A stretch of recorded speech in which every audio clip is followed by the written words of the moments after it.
Islamic প্রেমিক ভাইরা দেশ ও বিদেশ থেকে যারাই আমার এই চ্যানেল এমডি রবিউল টিভি এই চ্যানেলের ভিডিও দেখছেন, তারা আল্লাহ এবং তার রসুলকে ভালোবাসলে আমার এই চ্যানেলটাকে সাবস্ক্রাইব করুন। নিত্য নতুন ইসলামিক ভিডিও পেতে আমার এই চ্যানেলটাকে সাবস্ক্রাইব করুন এবং পাশে থাকা বেল আইকনটি প্রেস করে রাখুন। নিত্য নতুন আল্লাহ পাক আমার নামাজের কাতারে এসে দাঁড়িয়ে যাও, জোরে বলুন সুবহানাল্লাহ। ও বান্দা, তুমি নামাজ পড়বে আর নামাজ পড়েই তোমার জিল কুরবা, তোমার চাচা ফুফু খালা মামাদের সঙ্গে দুর্ব্যবহার করবে, তাদেরকে কষ্ট দেবে, তাদের উপরে চোখ রামাবে। না না বান্দা, তুমি প্রকৃত নামাজি হতে পারলে না। যাও যাও, আগে তোমার জিল কুরবা তাদের সাথে ভালো ব্যবহার করে, তাদেরকে খুশি করে, তাদেরকে সন্তুষ্ট করে বান্দা, তারপরে তুমি আমি আল্লাহ পাক আমার নামাজের কাতারে এসে দাঁড়িয়ে যাও, জোরে বলুন সুবহানাল্লাহ। ও বান্দা, তুমি নামাজ পড়বে, আবার নামাজ পড়ে তোমার প্রতিবেশীর ভিতরে এতিমের ছেলে থাকবে, এতিমের বাচ্চা থাকবে, এতিম ছেলে মেয়েটা দুবেলা দুমুঠো খাওয়া হয় কিনা একবারও খোঁজ খবর নিলে না, তার একটা শীতের পোশাক আছে কিনা খোঁজ খবর নিলে না। নিজে ভালো খাবে, নিজে ভালো পড়বে, নিজের চিন্তা করবে, অথচ প্রতিবেশীর ওই এতিম ছেলেটা তার দিকে একবারও খোঁজ খবর রাখবে না, খেয়াল রাখবে না। না বান্দা, প্রকৃত নামাজি হতে পারলে না। ও বান্দা, যাও যাও, আগে ওই এতিমের হকটাকে আদায় করো, এতিমের সঙ্গে ভালো ব্যবহার করো বান্দা, তারপরে তুমি আমি আল্লাহ পাক আমার নামাজের কাতারে এসে দাঁড়িয়ে যাও, জোরে বলুন। বান্দা, তুমি নামাজ পড়বে, অথচ তোমার প্রতিবেশীর ভিতরে মিসকিন ছেলে মেয়েরা থাকবে, গরিবের বাচ্চারা থাকবে। ওই গরিবের ছেলে মেয়ে তাদের দুবেলা দুমুঠো খাওয়া হয় কিনা, শীতের একটা পোশাক জোটে কিনা একবারও খোঁজ খবর নিলে না। নিজে ভালো খেলে, নিজে ভালো বললে, নিজের সন্তানাদির ব্যাপারে চিন্তা করলে, অথচ ওই গরিবের ছেলে মেয়ের ব্যাপারে ভাবলে না, তার হকটাকে আদায় করলে না। না না বান্দা, প্রকৃত নামাজি হতে পারলে না।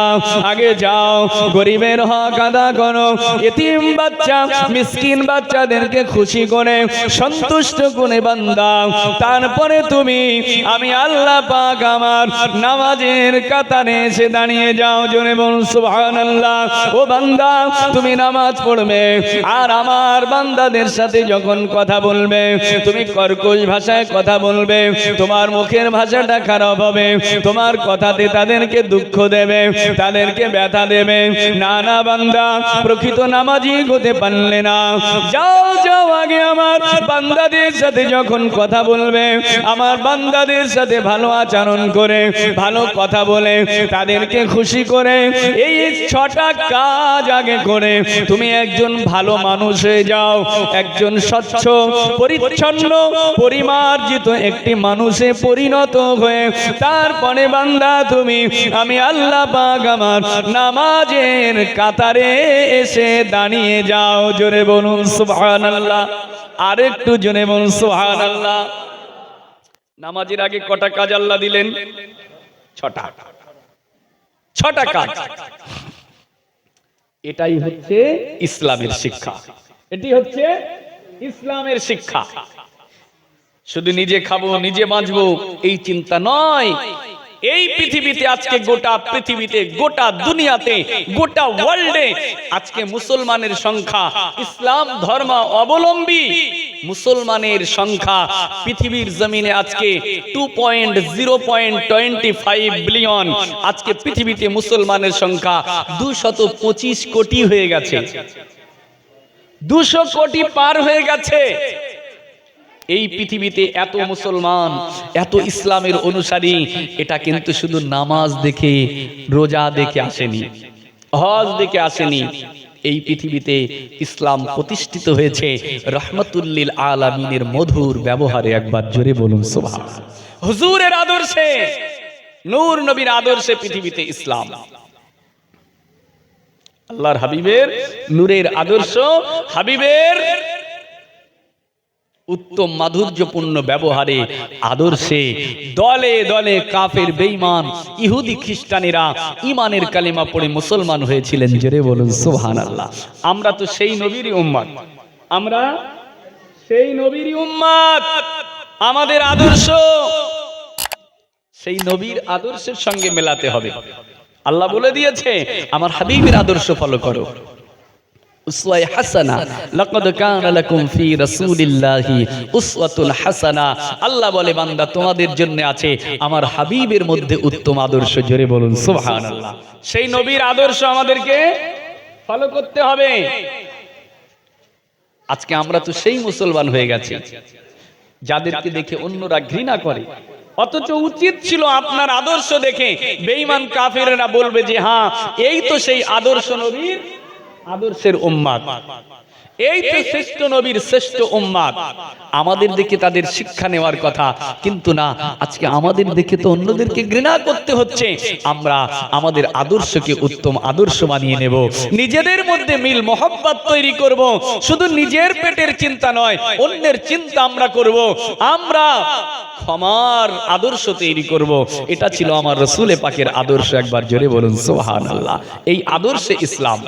১৫০০ বছর আগে নূর নবীর কদমে একজন ইহুদি ইসলাম কবুল করেছিলেন আমার নবীর আদর্শ দেখে। মিশকাতের মধ্যে এসেছে, মিশকাত শরীফে এসেছে, আল্লাহর হাবিব সাল্লাল্লাহু আলাইহি ওয়াসাল্লাম নূর নবী হুজুর বড় গরীব ছিলেন, হুজুরের সংসারে অভাব ছিলেন, হুজুরের সংসারে দুঃখ কষ্ট ছিলেন। ছিলেন না? ছিলেন না? নবীর সংসারে অভাব ছিলেন না? আমার নবী ধনী ছিলেন না গরীব ছিলেন? গরীব তো রাসূলুল্লাহর এই গরিবী হালাতটা আমার রাসূলুল্লাহ আল্লাহর কাছ থেকে চেয়ে নিয়েছিলেন। জোরে বলুন সুবহানাল্লাহ।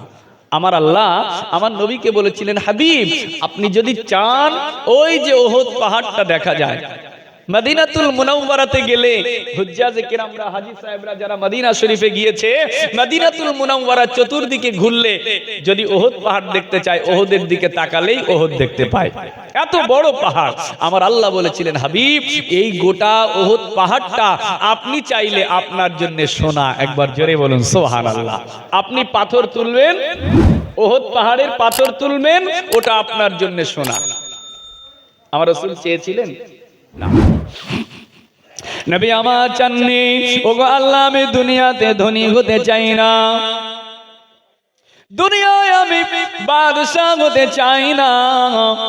ওগো আল্লাহ দুনিয়ার জমিনে আমি মিসকিনের সাথে বাঁচতে চাই, মিসকিনদের সাথে আমি মরতে চাই। কাল কিয়ামতের ময়দানে মিসকিনদের সঙ্গী হয়ে আমি উঠতে চাই। জনে বলুন সুবহানাল্লাহ। নবী গরিবী হালাত চেয়ে নিয়েছিলেন। নবী মিসকিনদের সাথী, মিসকিনদের বন্ধু, গরিবের বন্ধু আমার নবী। সেই নবী মদিনাতুল মুনাওয়ারায় যখন হিজরত করেছে, মদিনা শরীফে ইহুদিদের বাস ছিল, বহু সংখ্যক ইহুদিদের বাস। তিনটি বড় বড় ইহুদি গোত্র ছিল, বনি নাজির, বনু কুরাইজা, বনু কাইনুকা, এইরকম তিনটি ইহুদি গোত্র ছিল।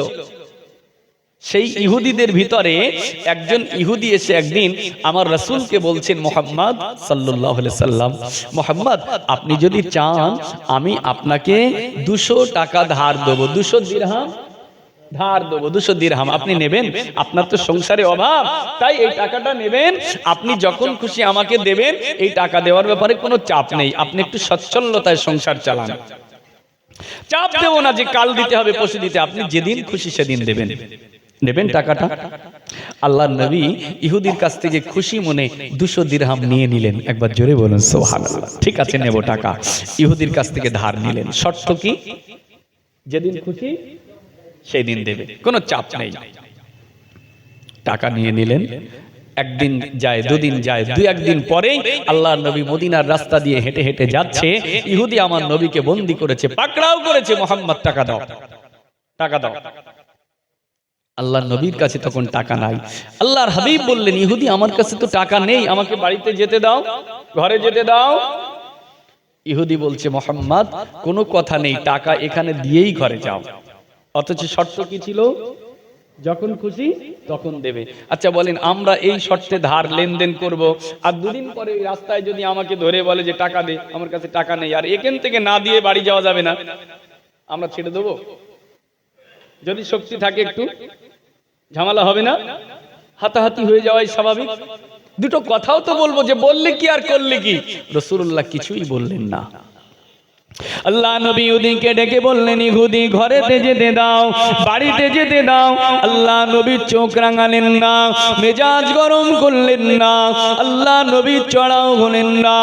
একটাই কথা শুধু বললেন, ইহুদি ঘরেতে যেতে দাও, টাকা আমার কাছে নাই।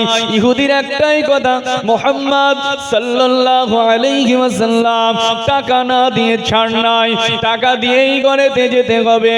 আল্লাহ নবী ইহুদির উপরে চোখ না গরম করে নবী আমার একটাই কথা বললেন, ও ইহুদি টাকা তো দিতে পারবো না, তবে আজলিসু মাকা, যতক্ষণ চাইবে আমি এই রাস্তার মাঝখানে আপনার কাছে আমি বন্দী হয়ে থাকব। ও ভাইজানেরা, ইহুদি আমার নবীকে বন্দী করে রেখেছে মদিনার মসজিদে নববী শরীফে। আল্লাহ নবী সাহাবানা নবীকে খুঁজে পান না, সাহাবায়ে কেরামেরা পরেশান হয়ে যায়। খুঁজতে খুঁজতে মাগরিবের নামাজের পরে খবর হয়ে গেল আল্লাহ নবীকে ইহুদি বন্দী করে রেখেছে, আমার নবীকে রাস্তার মাঝাতে কষ্ট দেয়। আল্লাহ নবী সাহাবারা খবরটা পেয়ে নবীর খোঁজে ছুটলেন। হযরতে ওমর রাদিয়াল্লাহু তাআলা আনহু হুজুরের মতো রাগী সাহাবী, লাঙ্গা তলোয়ার কানা নিয়ে ছুটে ছুটে ছুটে ছুটে আল্লাহ নবীর নূরের কদমে হাজির হলেন। ইয়া রাসূলুল্লাহ, ইয়া হাবিবাল্লাহ, ইয়া রাসূলুল্লাহ, ইয়া হাবিবাল্লাহ, হুজুর একবার অনুমতি দিন, হুজুর আমার তলোয়ার ইহুদির মাথা ধরে রাখবে না, ইহুদির মাথাটাকে ধর থেকে আলাদা করে দেবে। আল্লাহ নবী হযরতে ওমরকে ডেকে বললেন, বাবা ওমর, ও বাবা ওমর, না না বাবা ওমর, এভাবে ইহুদির উপরে চড়াও হয়েও না বাবা, ইহুদির উপরে মেজাজ গরম করো না বাবা। ও বাবা ওমর, ইহুদি আমাকে ধার দিয়েছে, ও তো আমাকে উপকার করেছে, তাই সাহিবুল হাক্কি মাকালা, যে ব্যক্তি হকদার হয়, যে ব্যক্তি পাওনাদার হয়, সে তো দুটো কথা বলতেই পারে।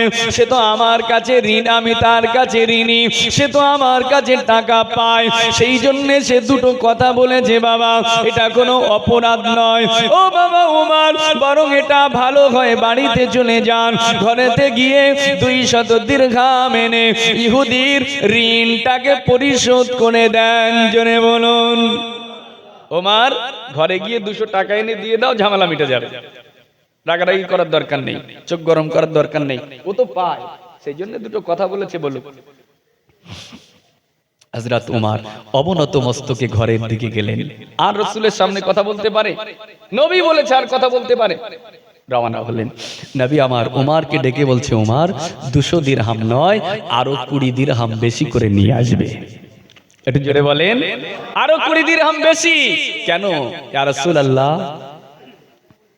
ও বাবা ওমর, তুমি ইহুদির উপরে মেজাজ গরম করেছো, ইহুদির উপরে চড়াও হয়েছো, ইহুদির উপরে গরম মেজাজ দেখিয়েছো, তাই ওমর প্রায়শ্চিত্ত স্বরূপ ভুলের জন্য আরো 20 দিরহাম বেশি করে এনে দাও। যাতে ওমরের মনে মনে রাগ হলো, কিন্তু নবীর সামনে কিভাবে কথা বলে? আল্লাহ নবীর মুখের উপরে কোনো কথা না বলে মাথাটা ঘেট করে বাড়িতে চলে গেলেন। ঘরেতে গিয়ে 220 দিরহাম নিয়ে আল্লাহ নবী নূরের কদমে হাজির হলেন। আল্লাহ নবীর কাছে টাকাটা দিয়ে দিলেন। নবী আমার 220 দিরহাম নিয়ে ইহুদির হাতে দিতে গেলেন। ইহুদি টাকাটা নিলেন না, ইহুদি টাকাটা না নিয়ে আমার নবীর নূরের কদম মোবারক কদম খানা জড়িয়ে ধরলেন। ইয়া রাসূলুল্লাহ, ইয়া হাবিবাল্লাহ, ইয়া রাসূলুল্লাহ, ইয়া হাবিবাল্লাহ, হুজুর আর দেরি নয়, হুজুর আমি বড় ভুল করেছি, হুজুর আমি বড় অন্যায় করেছি, হুজুর আমি বড় অপরাধ করেছি, হুজুর আপনি আমাকে মাফ করে দেন, হুজুর আপনি আমাকে ক্ষমা করে দেন। ইয়া রাসূলুল্লাহ, হে ইয়া হাবিবাল্লাহ, হুজুর আমি আপনাকে অনেক কষ্ট দিয়েছি হুজুর, তবে খামাখায় আপনাকে কষ্ট দেই নাই হুজুর। আমি তাওরাত শরীফ খানা পড়েছি, তাওরাতের ভিতরে আমি দেখেছি আখিরি জামানার যিনি নবী হবে, ওই নবীর আদর্শ হবে সিলমান কাতাকা ওয়াফু আম্মান যালামাকা। আখিরি জামানার যিনি পয়গম্বর হবে, ওই নবীর আদর্শ, ওই নবী বলবেন আত্মীয়তার বন্ধন ছিন্ন করো না, আত্মীয়তার বন্ধনকে নষ্ট করো না, আত্মীয়তার বন্ধন প্রতিষ্ঠা করো। ওয়াফু আম্মান যালামাকা, আর যদি কেউ কাউকে অত্যাচার করে, অত্যাচারের বদলা অত্যাচার দিবে না, অত্যাচারের বদলাটা ক্ষমা দিয়ে দেবে। জোরে বলুন সুবহানাল্লাহ। ইয়া রাসূলুল্লাহ, ইয়া হাবিবাল্লাহ, হুজুর আপনার আদর্শ আখিরি জামানার নবীর আদর্শ হবে ক্ষমা করে দেওয়া। অত্যাচার করলে অত্যাচার করবে না, অত্যাচার করলে ক্ষমা করে দেবে। ইয়া রাসূলুল্লাহ, ইয়া হাবিবাল্লাহ, হুজুর আজকে আমি আপনাকে চিনতে পেরেছি, আপনাকে আমি বুঝতে পেরেছি, আপনি যে সেই আখিরি জামানার নবী হুজুর। তাই আর দেরি নয়, আর দেরি নয়, এই মুহূর্তে আপনি আমাকে ঈমানের কলিমা খানা পড়িয়ে চিরতরের মতো মুসলমান বানিয়ে নিন। আর একটু জোরে। তাহলে ইহুদি ইসলাম কবুল করলো নবীজি আদর্শে, আমাদেরকেও সেই আদর্শ আমাদের মধ্যে নিয়ে আসতে হবে, সেই আদর্শ আমাদের মধ্যে ঢোকাতে হবে। প্রিয় ভাইরা, এটাই শিক্ষা দিয়েছে আল্লাহ কোরআন মাজিদে এই আয়াতে। আগে আদর্শ তৈরি করতে হবে, আগে প্রকৃত মানুষ হতে হবে, আগে ভালো মানুষ হতে হবে। এই মানুষ হচ্ছে আল্লাহর সৃষ্টির সবচেয়ে সেরা না? আল্লাহ অনেক সৃষ্টি, আল্লাহর অনেক সৃষ্টি, আল্লাহ পাকের হাজার হাজার সৃষ্টি আছে। এই এত সৃষ্টির ভিতরে, এত মখলুকের ভিতরে আল্লাহর কাছে সবচেয়ে শ্রেষ্ঠ মখলুক যেটি, তারা হচ্ছে মানুষ। আশরাফুল মখলুকাত, মানুষ হচ্ছে সৃষ্টির সেরা, সবচেয়ে দামি সৃষ্টি, ভালো সৃষ্টি, আল্লাহর পছন্দের সৃষ্টি। তাহলে আল্লাহর কাছে প্রিয় মানুষ, সবচেয়ে দামি সৃষ্টি মানুষ, সেরা সৃষ্টি মানুষ। আল্লাহর সৃষ্টির ভিতরে, আল্লাহর মখলুকাতের ভিতরে শোর কুকুর নেই, শোর কুকুর নেই, ওটা তো আল্লাহর সৃষ্টি। হ্যাঁ আছে। তাহলে আল্লাহ সৃষ্টি করেছে, শোর সৃষ্টি করেছে, আল্লাহ সৃষ্টি কুকুর সৃষ্টি করেছে, আল্লাহ বানর সৃষ্টি করেছে, আল্লাহ গরু ছাগল সৃষ্টি করেছে, আবার মানুষও সৃষ্টি করেছে। এই সৃষ্টির মধ্যে সেরা হচ্ছে মানুষ। খুব গভীরভাবে চিন্তা করেন, নামাজের আগে আল্লাহ যে কাজগুলো দিয়েছে প্রত্যেকটা মানুষের ব্যাপারে। শুধু প্রথমটাই আল্লাহ বলেছে ইবাদত শুধু আল্লাহর হবে, আর কারো না। আর সব কাজগুলো মানুষের ব্যাপারে। আব্বা মাও মানুষ, জিল কুরবা মানুষ, এতিম মিসকিন তারাও মানুষ। চিন্তা করেন, এই মানুষ যদি মানুষের সাথে ভালো ব্যবহার করে, আল্লাহ কতটা খুশি হয়, আল্লাহ কতটা সন্তুষ্ট হয়। গভীরভাবে ভাবেন, আল্লাহর সৃষ্টির শোর কুকুরের সাথেও যদি কেউ ভালো ব্যবহার করে, আল্লাহ খুশি হয় না অখুশি হয়? খুশি হয় না? কতটা খুশি হয় জানেন? একটা ছোট্ট হাদিস বলি। হাদিসটি বুখারী শরীফে এসেছে, সহিহ বুখারী, সহিহুল বুখারীতে এসেছে। একজন নারী সারা জীবন ব্যভিচার করেছে, সারা জীবন ব্যভিচার করেছে, জেনা করেছে, জেনা ব্যভিচার। জেনা কত বড় জঘন্য অপরাধ কল্পনা করতে পারবে না, সেই ব্যভিচার। এত বড় গুনাহ ব্যভিচার করা যে আল্লাহ পাক কোরআন শরীফে বলছেন লা তাকরাবুজ জিনা, তোমরা জেনা করা দূরের কথা, জেনার কাছে যাবে না, জেনার ধারে বাড়ে যাবে না, যেখানে জেনা হয় ওখানে নয়। আল্লাহ বলছে লা তাকরাবুজ জিনা ইন্নাহু কানা ফাহিশা ওয়া সাআ সাবিলা। বান্দা না, যেখানে ব্যভিচার হয় ওই ধারে বাড়েও যাবে না, ওটা অশ্লীল কাজ আর খুবই মন্দ একটি পথ। অতএব যদি আপনাকে কোথাও যেতে হয়, যদি কোনো জায়গায় জেনা হয়, সেই রাস্তা ছেড়ে অন্য রাস্তা দিয়ে যেতে হবে, কোরআনের হুকুম।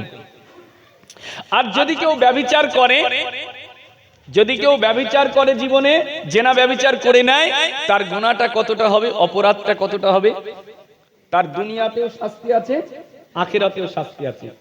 দুনিয়ার শাস্তি কি বলবো একটা, দুনিয়ায় তার শাস্তি কি, আখিরাতে তো শাস্তি হবেই, দুনিয়ার শাস্তি কত বেশি কোরআন সাক্ষী দিয়েছে। কোরআন মাজিদে আল্লাহ পাক জানিয়ে দেন, الزانية والزان فاجلدوا كل واحد منهما مئة جلدة ولا تأخذكم بهما رأفة في دين الله إن كنتم تؤمنون بالله واليوم الآخر وليشهد عذابهما طائفة من المؤمنين। ও ভাইজানেরা, ব্যভিচার এত বড় অপরাধ, জেনা এত বড় গুনাহ, আমার আল্লাহ জানিয়ে দেন জেনাকারী নারী অথবা জেনাকারী পুরুষ। এখানে একটা গভীর তত্ত্ব দিয়ে যায়। আল্লাহ এখানে জেনাকারী নারীর কথা আগে বলেছে, তারপরে কার কথা বলেছে? পুরুষ। কেন বলেন দিন? আগে আল্লাহ কেন নারীর কথা বলেছে তারপরে পুরুষের কথা? মানে এখানে তার শাস্তি বিধান, নারী পুরুষের শাস্তি বিধান জেনাকারী, কিন্তু আল্লাহ শাস্তির ক্ষেত্রে প্রথমে কেন নারীকে নিয়ে আসলেন, তারপরে পুরুষকে কেন আনলেন? আজকে সমাজে জেনা ব্যভিচার বেড়ে গেছে, এটা কিন্তু কিয়ামতের আলামত, এটা কিয়ামতের আলামত। রাসূলুল্লাহ বলেছেন, ইন্না মিন আশরাতিস সাআতি আন ইউরফাআল ইলমু ওয়া ইয়াকসুরাজ জাহলু ওয়া ইয়াকসুরাজ জিনা। কিয়ামতের আলামতের ভিতরে অন্যতম হচ্ছে জেনা। ব্যভিচার সমাজে বেড়ে গেছে। আমি বোঝাতে চাইছি কোরআনে আল্লাহ কেন প্রথমে ব্যভিচারের শাস্তির ক্ষেত্রে নারীর কথা নিয়ে আসলেন, তারপরে পুরুষ। আচ্ছা বলেন তো দেখি, সমাজে সবচেয়ে বেশি চুরি করে কারা? চুরি করে নারীরা বেশি না পুরুষরা বেশি? চুরি চুরি নারীরা কি সেই বাড়ি ঘর বাইরে চুরি করতে যায়? চুরি করে পুরুষরা, নারীরা কিন্তু বেশি চুরি করে না। আর ব্যভিচারের ক্ষেত্রে এই পৃথিবীতে যত ব্যভিচারের ঘটনা ঘটেছে তার নিরিখে আগিয়ে আছে নারীরা। নারীরা ব্যভিচারের দিকে আগিয়ে, পুরুষরা চুরির দিকে আগিয়ে। সেই জন্য মুফতি শাফি রহমতুল্লাহ আলাইহি তিনি মারিফুল কোরআনের ভিতরে সুন্দর সূক্ষ্ম তত্ত্বটা দিয়েছে। আল্লাহ কেন প্রথমে ব্যভিচারের ক্ষেত্রে নারীকে নিয়ে এসেছে, তারপরে পুরুষকে। চুরির ক্ষেত্রে পৃথিবীতে পুরুষরাই আগিয়ে, তাই চুরির শাস্তি বিধান যখন আল্লাহ পাক ঘোষণা করেছেন, আল্লাহ পাক চুরির ব্যাপারে যখন বলেছেন সূরাতুল মায়েদা, আল্লাহ পাক জানিয়ে দেন আস-সারিকু ওয়াস-সারিকাতু ফাকতাউ আইদিয়াহুমা। আল্লাহ পাক জানিয়ে দেন চুরিকারী পুরুষ অথবা চুরিকারিনী নারী। আগে এখানে আল্লাহ নিয়ে এসেছে পুরুষের কথা। আস-সারিকু ওয়াস-সারিকাতু, চুরিকারী পুরুষ অথবা চুরিকারিনী নারী যদি তারা চুরি করে, আমার আল্লাহ জানিয়ে দেন ফাকতাউ আইদিয়াহুমা, তাদের দুজনেরই হাত কাটতে হবে। তাদের দুজনেরই হাত কেটে দিতে হবে, সে পুরুষ হোক অথবা নারী হোক। তাহলে চুরির ক্ষেত্রে পুরুষরা আগিয়ে, তাই আল্লাহ কোরআন শরীফের মধ্যে চুরির ব্যাপারে প্রথমে এনেছে পুরুষ। তারপরে জেনা ব্যভিচারের ক্ষেত্রে পৃথিবীতে যত জেনা ব্যভিচার ঘটেছে তার জন্য বেশি দায়ী হয়েছে নারীরা। সেই জন্য আল্লাহ পাক কোরআন মাজিদে নারীদের কথা আগেই এনেছেন। আমার আল্লাহ জানিয়ে দেন আয-যানিয়াতু ওয়াজ-যান ফাজলিদু কুল্লা ওয়াহিদিম মিনহুমা মিয়াতা জালদা। জেনাকারী নারী হোক অথবা জেনাকারী পুরুষ হোক, জেনা যদি করে, ব্যভিচার যদি করে, আমার আল্লাহ জানিয়ে দেন তাদের উভয়কে 100টা করে ডোররা মারতে হবে, 100টা করে বেত্রাঘাত করতে হবে। আর এই ডোররা মারার ক্ষেত্রে আমার আল্লাহ জানিয়ে দেন, যদি তুমি মুমিন হও, ওয়ালা তাখুযুকুম বিহিমা রাফাতুন ফি দীনিল্লাহি ইন কুনতুম তুমিনুনা বিল্লাহি ওয়াল ইয়াউমিল আখির। আমার আল্লাহ জানিয়ে দেন, যদি তুমি আল্লাহর প্রতি বিশ্বাস স্থাপন করো, আল্লাহর প্রতি যদি বিশ্বাস থাকে, আমার আল্লাহ জানিয়ে দেন যদি ইমানদার হও, তাহলে ওই ডোররা মারার ক্ষেত্রে, তার উপরে 100টা বেত্রাঘাত করার ক্ষেত্রে তোমার অন্তরে যেন দয়া না হয়, তোমার অন্তরে যেন মায়া না হয়। হতে পারে তোমার ছেলে, হতে পারে তোমার মেয়ে, হতে পারে তোমার স্ত্রী, হতে পারে তোমার ভাই, যেই হোক না কেন, যদি জেনা ব্যভিচার করে, তাহলে শরীয়তের আইন যদি প্রয়োগ হয়, এটা তো ইসলামিক রাষ্ট্র না, তাই বেঁচে যায়। যদি ইসলামিক রাষ্ট্র হতো, ইসলামিক আইন প্রয়োগ থাকলে তার উপরে প্রত্যেকের উপরে ব্যভিচারের সাজা স্বরূপ 100টা বেত্রাঘাত। এই বেত্রাঘাতের ব্যাপারে, এই হদ লাগানোর ব্যাপারে অন্তরে কোনো মায়া তৈরি করা যাবে না। শুধু তাই নয়, আর এই মারাটা, এই বেত্রাঘাতটা ঘরের ভিতরে নয়, অন্ধকারে নয়, লুকিয়ে লুকিয়ে নয়। আমার আল্লাহ জানিয়ে দেন, ওয়াল ইয়াশহাদু আযাবাহুমা তাইফাতুম মিনাল মুমিনিন। আর তাদেরকে যখন এই হদ লাগানো হবে, তাদের উপরে যখন বেত্রাঘাত করা হবে, অবশ্যই ওই মারাটা, ওই বেত্রাঘাতটা মুমিনদের একটা দল তারা তাকিয়ে তাকিয়ে দেখবে। তারা দেখবে যে ওকে হদ লাগানো হচ্ছে, ওর উপরে মারা চলছে। এত বড় জঘন্য অপরাধ যে এই অপরাধের জন্য তাকে এতটাই লজ্জিত করতে হবে দুনিয়াতে। এটা হচ্ছে যদি নারী পুরুষটা অবিবাহিত হয়, যদি অবিবাহিত হয় তার জন্য। কিন্তু বিবাহিত কোন নারী পুরুষ যদি ব্যভিচার করে, তার শাস্তি হচ্ছে ওই শুধু বেত্রাঘাত নয়, তাকে একেবারে পাথর মেরে মেরে তাকে একবার মেরে ফেলতে হবে, তাকে একেবারে মেরে দিতে হবে। মানে এত বড় এটা জঘন্যতম অপরাধ। আপনি বলবেন এত কঠিন কথা, এই বিধানটা যদি আপনার দেশে কায়েম হয়, আর জেনা ব্যভিচার হবে না, আর ব্যভিচার দেশে হবে না, ওটা এমনি এমনি উঠে যাবে। দেশে অশ্লীলতা মুক্ত সমাজ গড়ার জন্য ইসলামের থেকে বড় আইন আর কিছু নেই। মক্কা মদিনায়ও চুরির সাজা আছে হাত কাটা, কিন্তু মক্কা মদিনায় গিয়ে হাত কাটা খুঁজে পাওয়া যায়? খুঁজে পাওয়া যায় না, কারণ ও জানে চুরি করলে আমার হাত কাটা যাবে, চুরি করবে না। প্রিয় ভাইরা আমার, তাহলে দুনিয়ায় ব্যভিচারীর শাস্তি কত বেশি, দুনিয়াতেই এটা হবে। আর এই শাস্তির পরেও যদি সে তওবা না করে, কিয়ামতের শাস্তি দুনিয়াতেও আছে, আখিরাতে আছে। অতএব ব্যভিচার এই রকম একটি জঘন্যতম অপরাধ, খারাপ অপরাধ। আখিরাতে এত কঠিন আযাব। সহিহ বুখারী শরীফ, সহিহুল বুখারী কিতাবুর রুইয়ার একেবারে শেষ হাদিস। সহিহুল বুখারী কিতাবুর রুইয়া একেবারে শেষ হাদিস, লম্বা হাদিস, আমি সংক্ষেপে বলছি। তার দুনিয়াতে আযাব আছে, আখিরাতেও শাস্তি আছে ব্যভিচারী নারী পুরুষের। আল্লাহ রাসূল একদিন, আল্লাহর হাবিবের অভ্যাস ছিল, আল্লাহর হাবিবের আদব ছিল, রাসূলুল্লাহ প্রতিদিন আমার আলোচনা কিন্তু ছেড়ে আছে, শুধু বোঝানোর জন্য বলছি। রাসূলুল্লাহর বৈশিষ্ট্য ছিল প্রতিদিন ফজরের নামাজ পড়ে আল্লাহর হাবিব সালাম ফিরিয়ে সাহাবায়ে কেরামদের দিকে মুখ করে বসতেন। আজও রাসূলুল্লাহর সেই আদর্শ, রাসূলুল্লাহর সেই সুন্নাত আমাদের ফলো করতে হয় না? ফজরের নামাজ পড়িয়েই ইমাম সাহেব কি করে? মুক্তাদিরদের দিকে ঘুরে বসে দোয়া দরুদ পড়ে তারপরে মোনাজাত করে। আল্লাহর হাবিবের আদর্শ, আল্লাহর হাবিবের বৈশিষ্ট্য আদাত। ফজরের নামাজ পড়ে সাহাবায়ে কেরামদের দিকে ফিরে সাহাবায়ে কেরামদের কিছু না কিছু জিজ্ঞেস করতেন, কোন মাসলা মাসাইল জিজ্ঞেস করতেন, বা রাতের বেলা তারা কোনো স্বপ্ন দেখেছে কিনা স্বপ্নের ব্যাপারে জিজ্ঞেস করতেন। রাসূলুল্লাহ তার তাবির করতেন, ব্যাখ্যা দিতেন। একদিন ফজরের নামাজ পড়ে রাসূলুল্লাহ সাহাবায়ে কেরামদেরকে জিজ্ঞেস করলেন যে তোমাদের আজ কোনো প্রশ্ন আছে কিনা, সওয়াল আছে কিনা, কিছু জিজ্ঞাসার আছে কিনা। সাহাবারা কেউ কোনো উত্তর দেয়নি, কেউ কিছু বলেনি, কেউ কোনো স্বপ্নের কথাও বলেনি।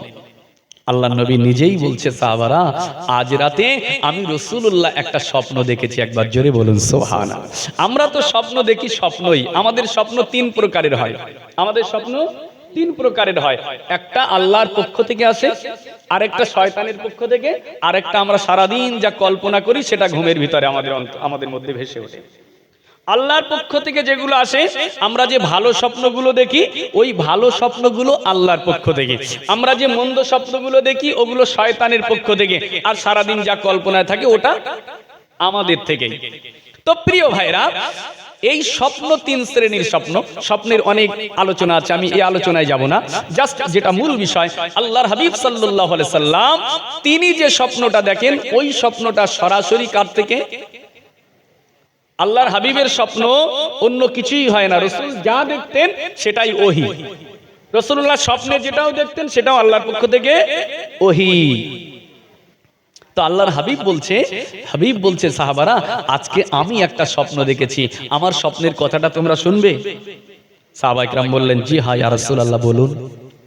আল্লাহ নবী বলছে, সাহাবারা, আজ রাতে আমি স্বপ্ন দেখছি যেন দুইজন ব্যক্তি এসে, অপরিচিত ব্যক্তি, আমার দুই দিকে দাঁড়িয়ে আমার দুটো হাত ধরে বললেন, হুজুর চলুন আজকে আপনাকে নিয়ে আমরা একটু বেড়াতে যাব, ঘুরতে যাব।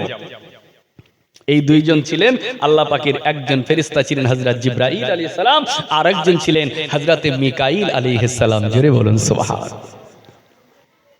আল্লাহ নবী বলেন, ওই দুইজন ব্যক্তি আমি রাসূলুল্লাহ আমার দুদিকে দাঁড়িয়ে আমাকে বললেন, হুজুর চলুন একটু আপনার সাথে ঘুরতে যাব। আল্লাহ নবী বললেন, আমি রাতের বেলাতে ওই দুই সঙ্গীকে সাথে করে নিয়ে আমি ভ্রমণে বার হয়ে গেলাম, ঘুরতে বার হয়ে গেলাম, আমি বেড়াতে চললাম। আমাকে অপরিচিত একটি জায়গার দিকে নিয়ে যাচ্ছে।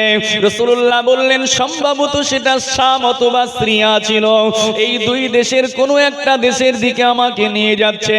আল্লাহ নবী বললেন, আমি যেতে যেতে কিছু দূর গিয়ে দেখতে পেলাম যে একজন ব্যক্তি বসে আছে, আর একজন ব্যক্তি তার পাশে দাঁড়িয়ে আছে। দাঁড়িয়ে থাকা ব্যক্তিটা তার হাতে একটা ছুরি আছে, দাঁড়িয়ে থাকা ব্যক্তির হাতে একটা চাকু আছে। ওই ছুরিটাকে নিয়ে বসে থাকা ব্যক্তির গালের ভিতরে একবার ঢুকিয়ে দিয়ে ডান দিক থেকে কেটে একেবারে পিছন পর্যন্ত নিয়ে আসে।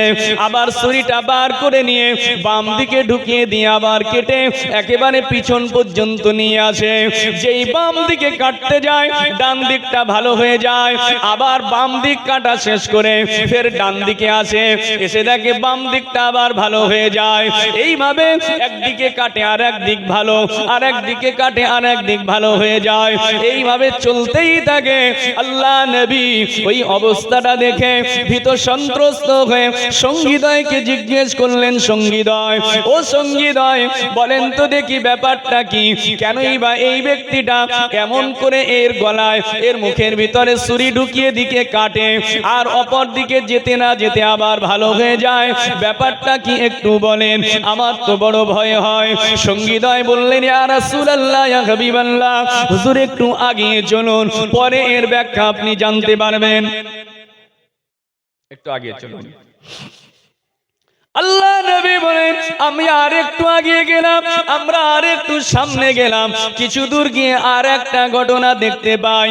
একটা মানুষ শুয়ে আছে, এক ব্যক্তি শুয়ে আছে, আর এক ব্যক্তি তার পাশে দাঁড়িয়ে আছে। ওই দাঁড়িয়ে থাকা ব্যক্তির হাতে বড় একটা পাথরের চাই আছে। ওই পাথরের চাইটাকে নিয়ে শুয়ে থাকা ব্যক্তির মাথার উপরে এত সজোরে আঘাত করে যে ওই শুয়ে থাকা ব্যক্তির মাথাটা ছিন্ন ভিন্ন হয়ে টুকরা টুকরা হয়ে এদিকে সেদিকে ছড়িয়ে যায়। ওই ব্যক্তি তার পাথরটাকে কুড়িয়ে আনতে যায়, তার ভিতরে পাথর আনতে না আনতে আবার এই ছিন্ন ভিন্ন মাথাটা আবারও এক জায়গায় হয়ে ভালো হয়ে যায়। ওই পাথরটাকে এনে আবার তার উপরে আঘাত করে, আবার তার মাথাটা ছিন্ন ভিন্ন হয়ে যায়। আবার পাথরটা কুড়াতে যায়, তার ওই ছড়িয়ে ছিটিয়ে পড়া মাথাটা আবার ঠিক হয়ে যায়। বারবার এইভাবে মারে, আঘাত করে, আবার মাথা ঠিক হয়ে যায়। আল্লাহ নবী বললেন, এই অবস্থা দেখে আমি রাসূলুল্লাহ ভীত হয়ে গেলাম। আমি সন্ত্রস্ত হয়ে সঙ্গীদয়কে জিজ্ঞেস করলাম, সঙ্গীদয়, বলেন তো দেখি ব্যাপারটা কি? কেনই বা এই ব্যক্তি শুয়ে আছে, দাঁড়িয়ে থাকা ব্যক্তির মাথার উপরে আঘাত করছে, ওর মাথাটা ছিন্ন ভিন্ন হচ্ছে, আবার পাথর কুড়াতে যাচ্ছে, মাথাটা আবার ভালো হয়ে যাচ্ছে, ব্যাপারটা কি একটু বলেন, আমার তো ভয় হয়। সঙ্গীদয় বললেন, ইয়া রাসূলুল্লাহ, ইয়া হাবিবাল্লাহ, হুজুর একটু আগিয়ে চলুন, আর একটু আগিয়ে চলুন, পরে ব্যাপারটা জানতে পারবেন। হুজুর আর একটু আগিয়ে চলুন, ব্যাখ্যা পরে জানবেন। আল্লাহ নবী বলেন, আমি আর একটু আগিয়ে গেলাম, সঙ্গীদয় আমার সাথে আরো কিছু দূর গিয়ে দেখতে পেলাম একটা আগুনের তন্দুরা, আগুনের একটা বড় চুলা, আগুনের একটা বড় চুলা, আগুনের একটা কূপ, তার ভিতরে দাউ দাউ করে আগুন জ্বলছে, দাউ দাউ করে আগুন জ্বলছে। আর আগুনের ঝলক এত বেশি, আগুনের লেলিঘান শিখা এত জোরে উপরের দিকে উঠে আসে। ওই আগুনের সাথে কিছু উলঙ্গ নারী আর পুরুষ তারা উঠে আসছে, কিছু উলঙ্গ নারী আর পুরুষ আগুনের সাথে উপরে উঠে আসছে। তারা বার হওয়ার চেষ্টা করছে, আগুন থেকে বার হতে পারে না, আগুনটা আবারও ভিতরে চলে যায়। ওই নারী পুরুষগুলো আগুনের সঙ্গে ওই আপনার কিনা আগুনের কূপের ভিতরে ঢুকে যায়। আবার আগুন যখন উপরে উপচে ওঠে আগুনের সাথে তারা বার হয়। তারা আগুন থেকে বার হতে চাচ্ছে কিন্তু বার হতে পারে না, একবার ভিতরে যায় আর একবার উপরে ওঠে। আল্লাহ নবী দৃশ্যটা দেখে সঙ্গীদয়কে ডেকে বললেন, সঙ্গীদয় ব্যাপারটা কি, কেনই বা এমন হয়? ওই নারী পুরুষগুলো কেনই বা আগুনের ভিতরে একবার ভিতরে যায় আবার উপরে ওঠে, ব্যাপারটা কি একটু বলেন, আমার তো ভয় হয়। সঙ্গীদয় বলে, হুজুর আরেকটু আগে চলেন, আরেকটু আগে চলেন।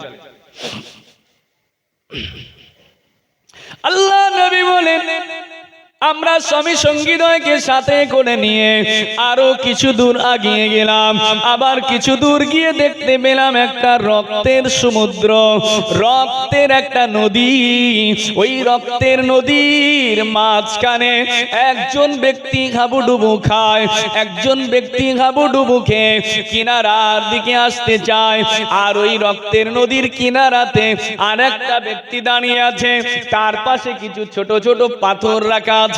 ওই রক্তের নদীতে ভাসতে ভাসতে ওই মানুষটা যখন একেবারে নদীর কিনারাতে চলে আসে, ওই সময় নদীর কিনারাতে দাঁড়িয়ে থাকা ওই ব্যক্তির কাছের পাথর নিয়ে, একটা পাথর নিয়ে তার মাথাতে এমন সজোরে আঘাত করে। ওই ব্যক্তি নদীর কিনারা থেকে একেবারে নদীর মাঝখানে চলে যায়। আবার সাঁতারে সাঁতারে ডুবতে ডুবতে আবার কিনার তটে চলে আসার চেষ্টা করে, কিন্তু নদীর কিনারায় দাঁড়িয়ে থাকা ওই ব্যক্তির হাতের পাথর নিয়ে আবার তার মাথায় আঘাত করে। এত সজোরে আঘাত করে, ওই আঘাতে আবার নদীর মাঝখানে চলে যায়। এইভাবে বারবার কিনারায় আসে আর বারবার নদীর মাঝখানে চলে যায়। আল্লাহ নবী বললেন, সঙ্গীদয় ব্যাপারটা কি, আমার তো বড় ভয় হয়, কারণটা কি, ব্যাখ্যা একটু বলুন। আল্লাহ নবী বলেন, সঙ্গীদয় আমাকে বললেন, হুজুর আর একটু আগিয়ে চলুন, আরেকটু আগিয়ে চলুন। আরো আগিয়ে গিয়ে কিছু দৃশ্য দেখেছিল, আমি সেগুলো বলবো না। এই চারটি দৃশ্য পর পর রাসূলুল্লাহ দেখেছে, তার ব্যাখ্যা। সর্বশেষ সব রাতের ভ্রমণ শেষ, অনেক কিছু রাসূলুল্লাহ দেখেছে, জান্নাত দেখেছে, ইব্রাহিম আলাইহিস সালামকে দেখেছে, জান্নাতের গেলেমানদেরকে দেখেছে। এ সব কিছু দেখার পরে সর্বশেষ রাসূলুল্লাহ এবার সঙ্গীদয়কে বলছে, সঙ্গীদয় ব্যাখ্যা বলুন, এবারে ব্যাপারটা বলুন, কি ঘটনা, কেন এমন দেখলাম?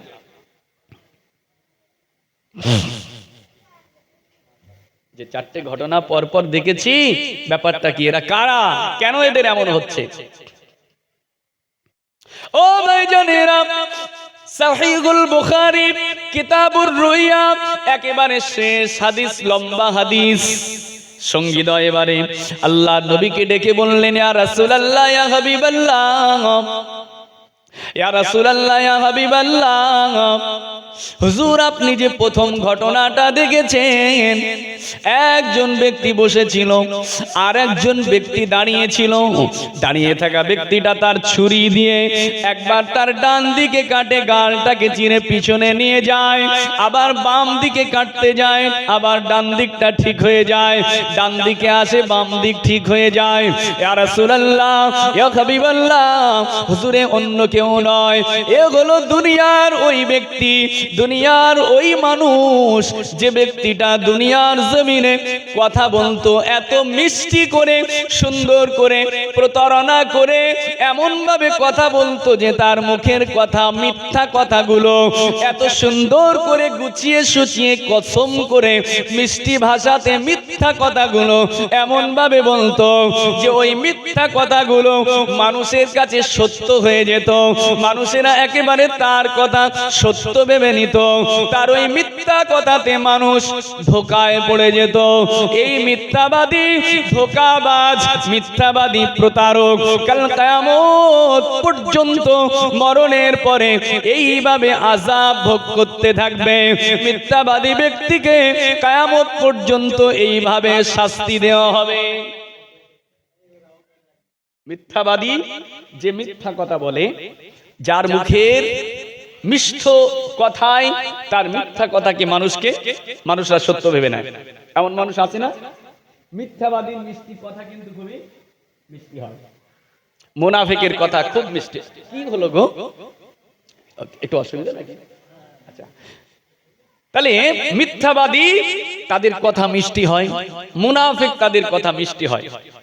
রাসূলুল্লাহ বলেছেন, আয়াতুল মুনাফিকি সালাসা, ইদা হাদ্দাসা কাযাবা ওয়া ইদা ওয়া'দা আখলাফা ওয়া ইদা উতমিন্না খানা। প্রিয় ভাইরা, মিথ্যাবাদী, এই মিথ্যা, এটা হচ্ছে মুনাফিকের আলামত। মুনাফিকরা মিথ্যা কথা বলতে পারে, তাদের মুখের ভাষা মিষ্টি হয়, আর এই মিথ্যা কথা মানুষটা সত্য ভেবে প্রতারণায় পড়ে যায়, ফাঁদে পড়ে যায়। অতএব মিথ্যা থেকে আমাদেরকে সাবধান হতে হবে। বসেন প্রিয় ভাই, মিথ্যা থেকে সাবধান হতে হবে। মিথ্যা এত বড় জঘন্যতম একটা অপরাধ।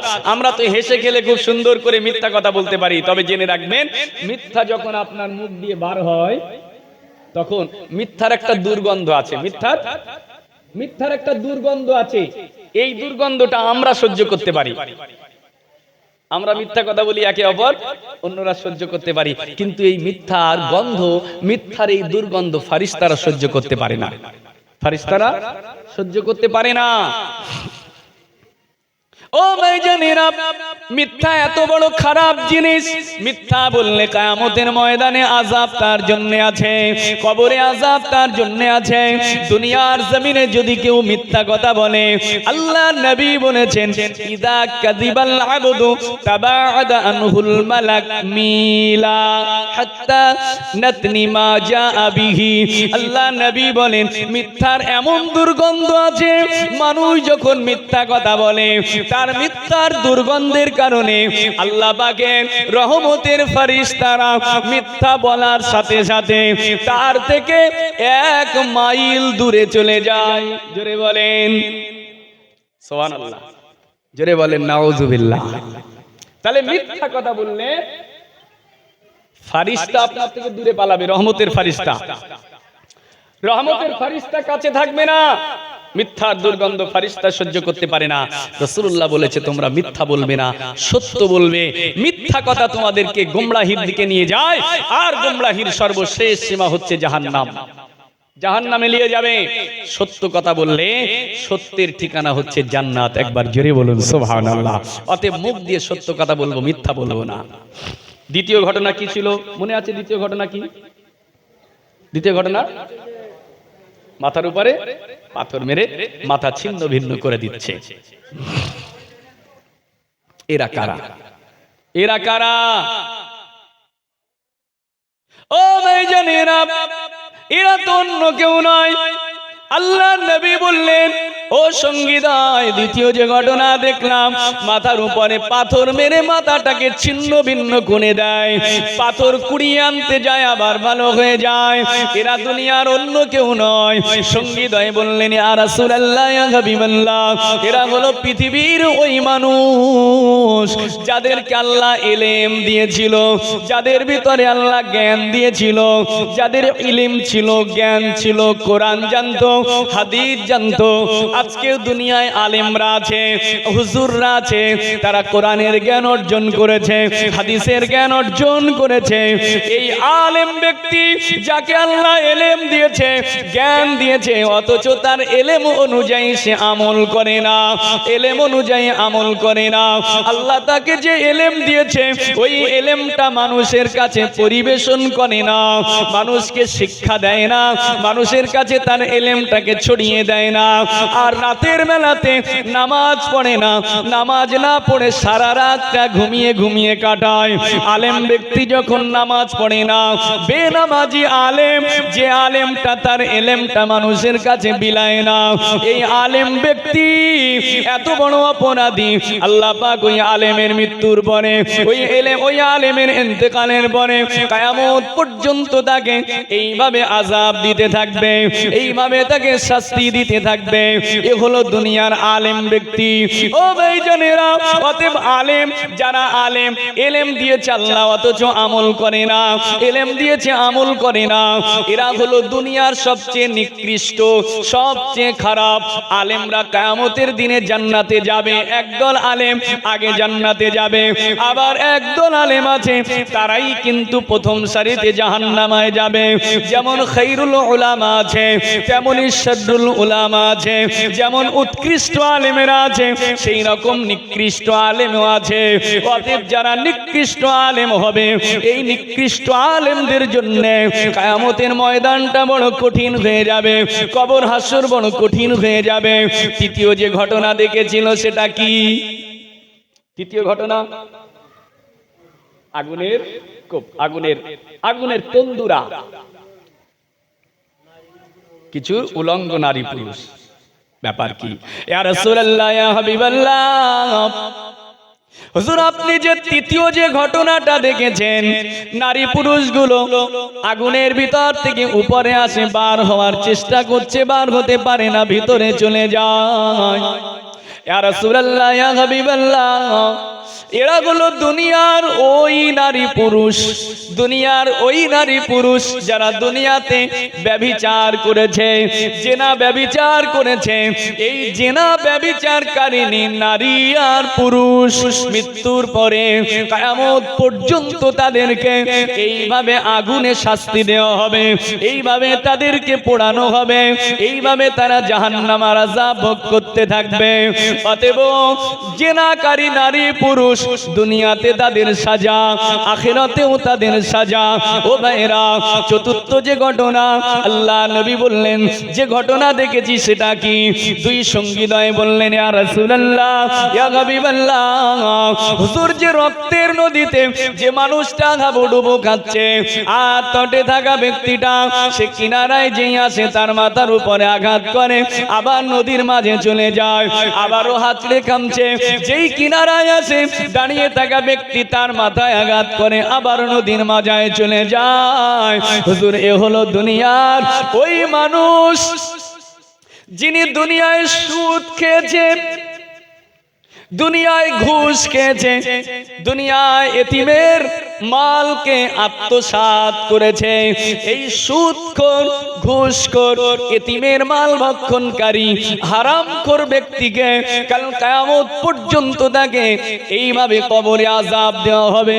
ও ভাইজানেরা, সুদের মানুষ সমাজে বেড়ে গেছে, সুদখোরের সংখ্যা বেড়ে গেছে।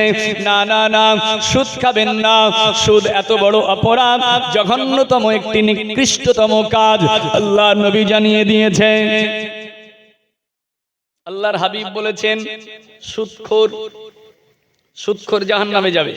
কিয়ামতের দিনে সুদখোরের আযাব কঠিন হবে, জাহান্নামে সে ঢুকবেই। তার পেটটাকে আল্লাহ এত পাতলা করে দেবে, আর পেটটাকে এত বড় করে দেবে। হাদিসে এসেছে, সুদখোরের পেট কিয়ামতের ময়দানে মদিনাতুল মুনাওয়ারা থেকে একটু দূরে একটা জায়গা আছে, হাদারাল মউত, হাদারে মউত। এই জায়গায় বিরাট বড় বড় কলসি হতো তদানীন্তন কালে। রাসূলুল্লাহ বলেছে, কিয়ামতের দিনে সুদখোরের পেটটা ওই হাদারে মউতের কলসির মতো হবে, আর তাদের পেটের ভিতরে বিষাক্ত সাপগুলো কিলবিল করে তাদের পেটে কামড়াতে থাকবে। বাইরে থেকে দেখা যাবে ওই দৃশ্য। ও ভাইজানেরা, সুদকে আমরা মামুলি মনে করেছি, সুদকে আমরা খুবই ভালো মনে করি। জেনা করা তো অপরাধ, আগে জেনার কথা হয়েছে। জেনা ব্যভিচার বড় গুনাহ, সুদ খাওয়াও বড় গুনাহ। তবে জেনা ব্যভিচারের থেকে আরো জঘন্যতম গুনাহ হলো সুদ। আল্লাহ নবী বলেন, দিরহামুর রিবা ইয়াকুলুহার রাজুলু ওয়া হুয়া ইয়ালাম। ফাহুয়া আশাদ্দু মিন সিত্তাতিন সালাসিনা জানিয়া, সিত্তাতুন ওয়া সালাসিনা জানিয়া। আল্লাহ নবী বলেন সুদ এত বড় জঘন্যতম কাজ। একজন ব্যক্তি ব্যভিচার করে সে তো বড় গুনাহগার, তার গুনার কথা, দুনিয়ার শাস্তির কথা, কিয়ামতের শাস্তির কথা সব আলোচনা শুনেছেন। রাসূলুল্লাহ বলেছেন তার থেকে জঘন্য অপরাধ হলো সুদ। কেমন জঘন্য অপরাধ নবী বলেন, একজন ব্যক্তি জেনে বুঝে যদি 1 দিরহাম সুদ খায়, 1 দিরহাম সুদ নিজের পেটে ভক্ষণ করে নেয়, ওই ব্যক্তি যেন 1 দিরহাম সুদ খাওয়ার কারণে 36 বার যেন সে ব্যভিচার করলো।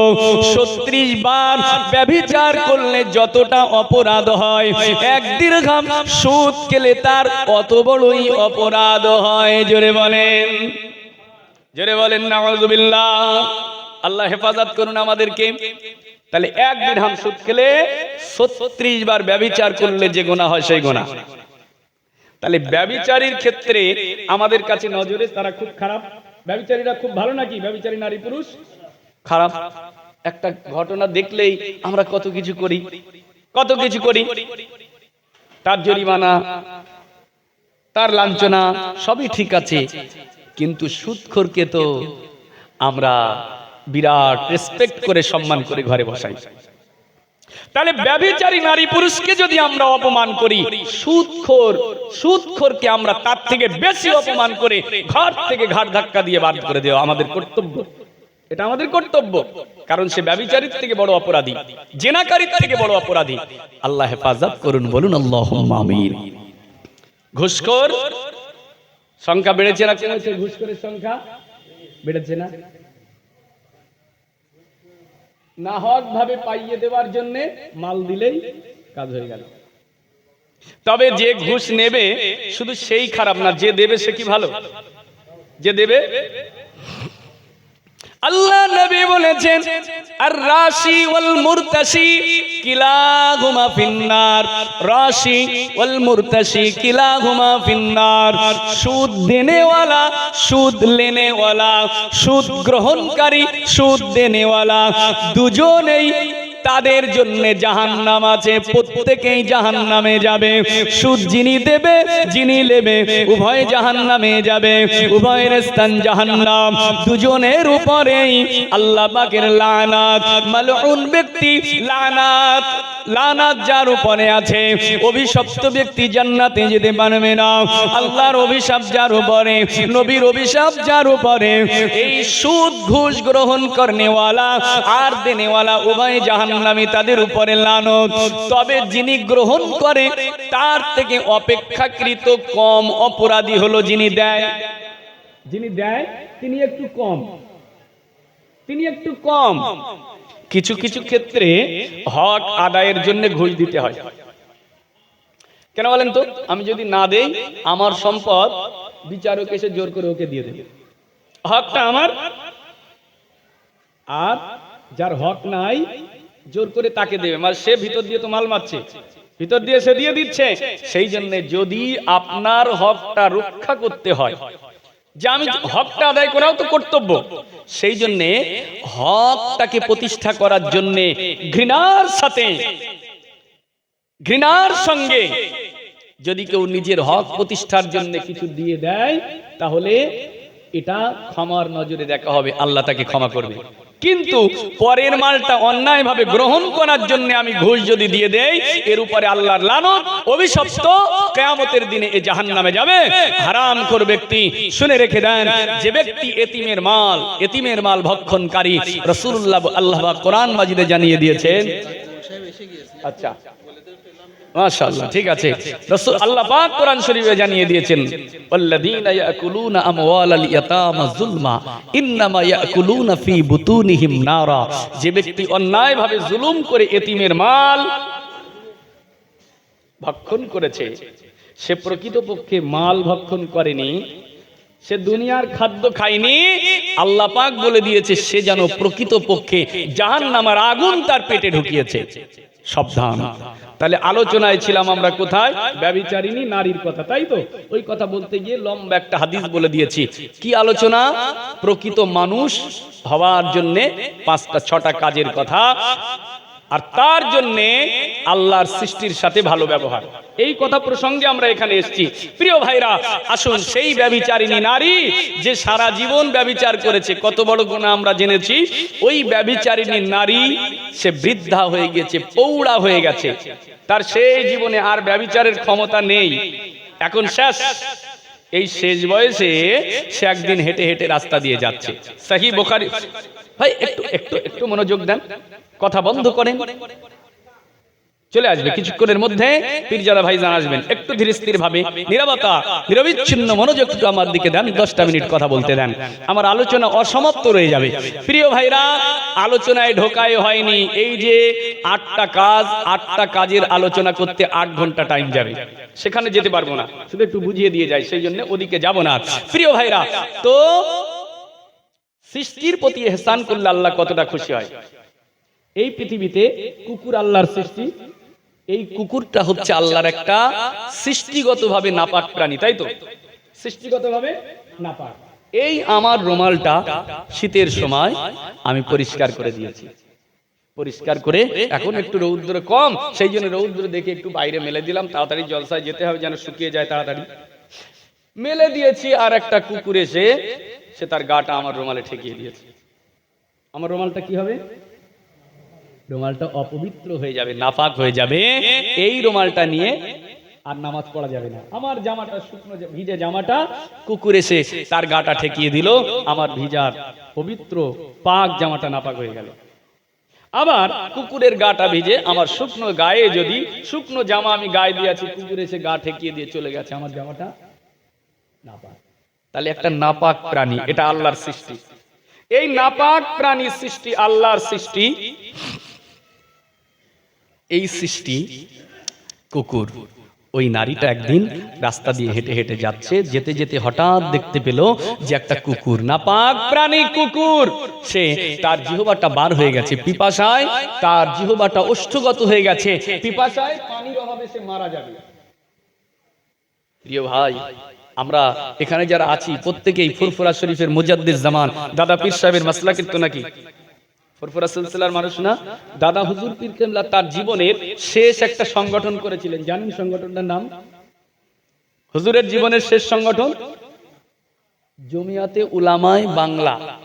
সর্বশেষ দাদা হুজুর শুধু পীর মুরিদি করেন, শুধু পীর মুরিদি করেনি, খুব ভালো করে বুঝবেন, আমার মুজাদ্দিদ জামান, তিনি ছিলেন জামানার মুজাদ্দিদ, মুজাদ্দিদ, মুজাদ্দিদ। তিনি শুধু দ্বীনের কাজ করেনি, সমাজের কাজও তিনি করেছেন।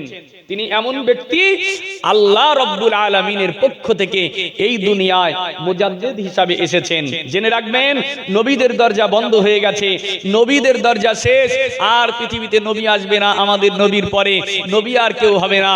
কিন্তু এই পৃথিবীতে মানুষ যখন অশ্লীলতায় লিপ্ত হয়ে যাবে, শিরক বিদআতে কুফরিতে, আপনার জঘন্য কাজে যখন লিপ্ত হয়ে যাবে, দ্বীন যখন ভুলে যাবে, আল্লাহর পক্ষ থেকে আল্লাহ পাক এক একটা করে মুজাদ্দিদ পাঠাবে। সুনান আবি দাউদে হাদিসটি এসেছে, মিশকাত শরীফ কিতাবুল ইলমের ভিতরে হাদিসটি এসেছে। আল্লাহ রাসূল বলেছেন, ইন্নাল্লাহা আযজা ওয়া জাল্লা ইয়াবআসু লিহাযিহিল উম্মতি আলা রাসি কুল্লি মিয়াতি সানাতিন মান ইউজাদ্দিদু লাহা দীনাহা। এই পৃথিবী যখন শিরক বিদআতে ভরপুর হয়ে যায়, মানুষ যখন গোমড়া হয়ে যায়, আল্লাহর পক্ষ থেকে পৃথিবীকে আবার সুন্দর দ্বীন ইসলাম প্রতিষ্ঠার জন্য, পরিচ্ছন্ন পরিমার্জিত দ্বীন দেওয়ার জন্য আল্লাহর পক্ষ থেকে একটা করে মুজাদ্দিদ চলে আসে। এই মুজাদ্দিদ এসে আবার মানুষদেরকে সংস্কার করে, সংস্কার করে। হাদিস সুনান আবি দাউদের হাদিস। প্রিয় ভাইরা, সেই মুজাদ্দিদ ছিলেন আমার দাদা হুজুর পীর কেবলা, যিনি 40 খানা হাদিসের কিতাবের সনদ মদিনার মসজিদ নববী শরীফের শ্রেষ্ঠ মুহাদ্দিস আমিন ইবনে আহমদ ইবনে রিদওয়ান রাহমাতুল্লাহ আলাইহির কাছ থেকে নিয়েছিলেন। 40টা হাদিসের কিতাব, বুখারী, মুসলিম, আবু দাউদ, তিরমিজি, নাসাই, ইবনে মাজাহ, মুত্তা ইমাম মালিক, মুসনাদ আবি হানিফা, মুসনাদ শাফি, सुनान बज़्ज़ार, सुनान बैहक़ी कुब्रा, तारीख़ इब्ने असाकिर, तारीख़ यहया इब्ने माइन, शिफ़ाए क़ज़ी अय्याज़, शरह सुन्नह लिल बग़ावी, अज़्ज़ुहद व दक़ाइक़ लि इब्नुल मुबारक, मिशकातुल अनवार। এই রকম ভাবে দাদা হুজুর কেবলা 40 খানা হাদিসের কিতাবের সনদ এনেছিলেন। কোথা থেকে? মদিনা থেকে। মদিনার রাসূলুল্লাহ নিজের হাতে গড়া মসজিদের সবচেয়ে বড় মুহাদ্দিসের কাছ থেকে। বুঝাচ্ছেন না? সেই দাদা হুজুর জীবনে শুধু দিন প্রচারের কাজ করেনি, তিনি সমাজেরও কাজ করেছে। তাই তিনি সেই জীবনে একটা সংগঠন করেছিলেন। সংগঠনটার নাম হচ্ছে জমিয়াতে উলামায়ে বাংলা। জমিয়াতে উলামায়ে না, জমিয়াতে উলামায়ে হিন্দ। এটা হচ্ছে এখনো আছে, দেওবন্দি হযরতদের এটা সংগঠন এখনো আছে। দাদা হুজুর ওই সংগঠনে প্রথমে ছিলেন, তারপরে ওখান থেকে চলে এসে সংগঠন করেছিলেন জমিয়াতে উলামায়ে বাংলা ও আসাম। সর্বশেষ জীবনে আসামটাকে কেটে দিয়ে যে সংগঠন হয়েছিল তার নাম হচ্ছে জমিয়াতে উলামায়ে বাংলা।